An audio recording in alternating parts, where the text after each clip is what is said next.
ഈശോമിശിഹായ്ക്ക് സ്തുതിയായിരിക്കട്ടെ. സ്നേഹം നിറഞ്ഞവരെ, ഇന്ന് കത്തോലിക്ക സഭയിലെ ക്രിസ്തുവിൻ്റെ രാജ്യത്വ തിരുനാൾ ആഘോഷിക്കുകയാണ്. ഏവർക്കും തിരുനാളിൻ്റെ പ്രാർത്ഥനകളും ആശംസകളും ഒത്തിരി സ്നേഹത്തോടുകൂടെ നേരുകയാണ്.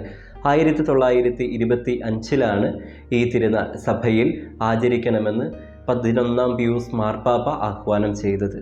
ഇന്നേ ദിവസം എന്താണ് നമ്മുടെ ഹൃദയങ്ങളിൽ കൊണ്ടുവരേണ്ട സുപ്രധാനമായ ചിന്ത എന്ന് പറയുന്നത്? നമ്മുടെ പ്രാർത്ഥന ഇപ്രകാരമാകട്ടെ: പിതാവേ, അങ്ങയുടെ രാജ്യം വരണമേ എന്ന്. എന്താണ് ദൈവത്തിൻ്റെ രാജ്യമെന്ന് പറയുന്നത്? അത് സ്നേഹത്തിൽ അധിഷ്ഠിതമായ രാജ്യമാണ്. ക്രിസ്തു എന്ന രാജാവ് നൽകിയ ഏക കൽപ്പന അത് തന്നെയാണല്ലോ: ഞാൻ നിങ്ങളെ സ്നേഹിച്ചതുപോലെ നിങ്ങളും പരസ്പരം സ്നേഹിക്കുമെന്ന്. സ്നേഹം നിറഞ്ഞവരെ, ഈ കാലഘട്ടത്തിലും കഴിഞ്ഞ കാലഘട്ടത്തിലൊക്കെ രാജാക്കന്മാരും ഭരണാധിപന്മാരും തമ്പുരാക്കന്മാരും എല്ലാവരും തങ്ങളുടെ അധികാരം കൊണ്ടും ബലപ്രയോഗം കൊണ്ടും രാജ്യം കീഴടക്കിയപ്പോൾ, സ്നേഹം നിറഞ്ഞവരെ, ക്രിസ്തു എന്ന രാജാവ് മനുഷ്യഹൃദയങ്ങളെ സ്വന്തമാക്കിയത് സ്നേഹം കൊണ്ടാണ്.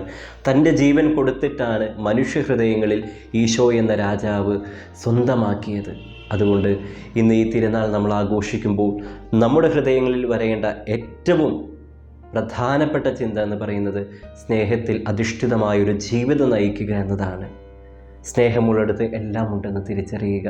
സ്നേഹം കൊണ്ട് സ്വന്തമാക്കിയ ക്രിസ്തു എന്ന രാജാവിൻ്റെ പ്രജകളായ നമ്മൾ ഓരോരുത്തരും രാജാവ് നൽകിയ കൽപ്പന പാലിക്കാനായിട്ട് കടപ്പെട്ടവരാണെന്ന കാര്യം നമ്മുടെ ഹൃദയങ്ങളിൽ ഉണ്ടായിരിക്കട്ടെ.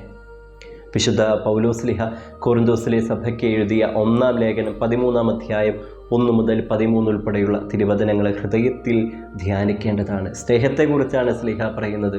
സ്നേഹമുള്ളിടത്ത് എല്ലാം ഉണ്ടെന്ന് തിരിച്ചറിയുക. സ്നേഹമില്ലെങ്കിൽ ഒന്നുമില്ല.